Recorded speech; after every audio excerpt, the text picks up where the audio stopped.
আজকে আমাদের চ্যানেলে আপনাদের স্বাগতম। আপনাদের জন্য আমি মুস্তাফিজুর রহমান একটি নতুন ভিডিও নিয়ে এসেছি।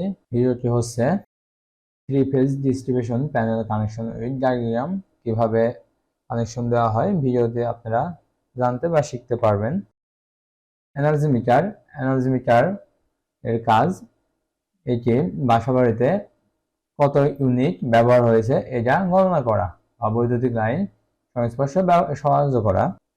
মেইন ব্রেকার বা সার্কিট ব্রেকারের কাজ লাইন ওভারলোড করলে এটা অটোমেটিক্যালি মেইন ব্রেকার পড়ে যায়।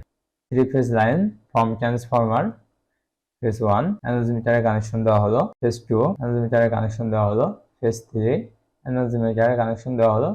তিনটায় পজিটিভ লাইন এবং নেগেটিভ লাইন এনার্জি মিটারের কানেকশন দেওয়া হলো। ঠিক একইভাবে এনার্জি মিটার থেকে মেইন ব্রেকারে কানেকশন দেওয়া হয় এবং এনার্জি মিটার থেকে নেগেটিভ লাইন কানেকশন দেওয়া হয়।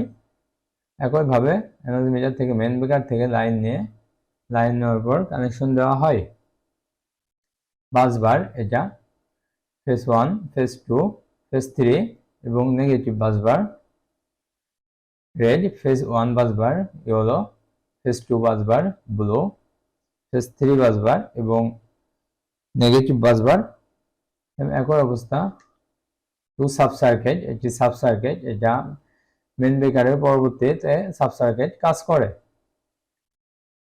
ডিস্ট্রিবিউশন প্যানেল পুরো ভিডিওটি এভাবে সম্পন্ন হয়েছে। এভাবে কানেকশন দিলে আপনারা আপনাদের বাসাবাড়িতে কাজ করতে পারবেন। ধন্যবাদ পুরোপুরি ভিডিওটি দেখার জন্য।